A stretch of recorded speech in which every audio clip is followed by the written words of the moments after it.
Parul university के placements का कोई रिप्लेसमेंट नहीं, इसलिए टॉप कंपनीज की फर्स्ट चॉइस। आप तो समझ ही गए होंगे। Join Parul university, Vadodara, Gujarat. 10 मई की शाम विक्रम मिस्री ने एक बैठक की। विक्रम मिस्री हमारे विदेश सचिव हैं। उन्होंने एक बैठक की। इस बैठक के जरिए उन्होंने जानकारी दी कि भारत और पाकिस्तान के बीच सीज फायर हो गया है। मतलब अब कोई भी सैन्य कार्रवाई नहीं की जाएगी किसी भी तरीके से, चाहे वो बॉर्डर पर हो या फिर हवाई कार्रवाई हो या फिर ज़मीनी कार्रवाई हो, कुछ भी किसी भी तरह की कोई भी कार्रवाई नहीं की जाएगी। ये जो उन्होंने बैठक की थी, इसमें उन्होंने बताया था कि 5 बजे से, शाम 5 बजे से सीज फायर जो है उसकी घोषणा हो चुकी है। दोनों जो देश हैं, दोनों की आपस में बातचीत हुई है, उन्होंने इसके अंदर जानकारी दी। लेकिन इसके कुछ ही घंटों बाद पाकिस्तान ने सीज फायर का उल्लंघन कर दिया। वापस विदेश सचिव ने बैठक की। इसमें उन्होंने बताया कि पाकिस्तान की तरफ से सीज फायर का उल्लंघन किया गया है और भारत जवाबी कार्रवाई के लिए तैयार है, ऐसा उन्होंने बताया।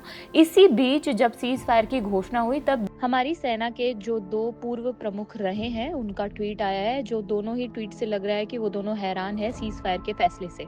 उनके अंदर कुछ सवाल हैं जिनका उन्होंने जवाब पर छोड़ दिया है।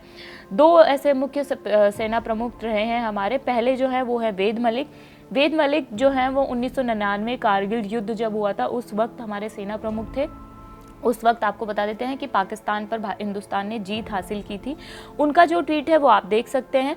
इसमें उन्होंने जो पहले लिखा है वो लिखा है सीज फायर 10 मई 2025। इसका मतलब जो सीज फायर है वो 10 मई को हो चुका है। इसके बाद जो उन्होंने ट्वीट किया है उसमें उन्होंने लिखा है 22 अप्रैल को पहलगाम में पाकिस्तान द्वारा किए गए भीषण आतंकवादी हमले के बाद भारत ने सैन्य और असैन्य कार्रवाई की, लेकिन इससे क्या राजनीतिक रणनीतिक लाभ मिला है, ये सवाल हमने भारत के भविष्य के इतिहास पर छोड़ दिया है। उनका पूछना है कि क्या हमें इससे कोई लाभ मिला है राजनीतिक और रणनीतिक, ये उनका सवाल था। इसके अलावा जो हमारे दूसरे सेना प्रमुख रहे हैं उनका भी एक ट्वीट आया है, जिनका नाम आपको बता देते हैं मनोज मुकुंद नरवणे। उन्होंने भी एक ट्वीट किया। उन्होंने ये शाम 7 बजे ट्वीट किया। सीज फायर की घोषणा 5 बजे से हुई थी, उसके बाद उन्होंने ये ट्वीट किया।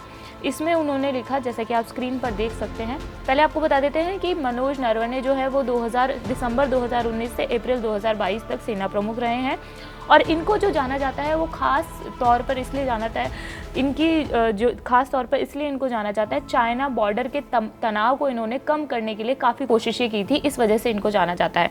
तो जो सीज फायर की घोषणा हुई इसके बाद जो उन्होंने ट्वीट किया है, इसमें इन्होंने लिखा है कि आज शाम 6 बजे से ज़मीन, समुद्र और आकाश में सैन्य अभियानों का बंद होना एक बहुत ही स्वागत योग्य कदम है। उन्होंने इस फैसले का स्वागत किया है, जो सीज फायर है उसका फैसले का उन्होंने स्वागत किया है।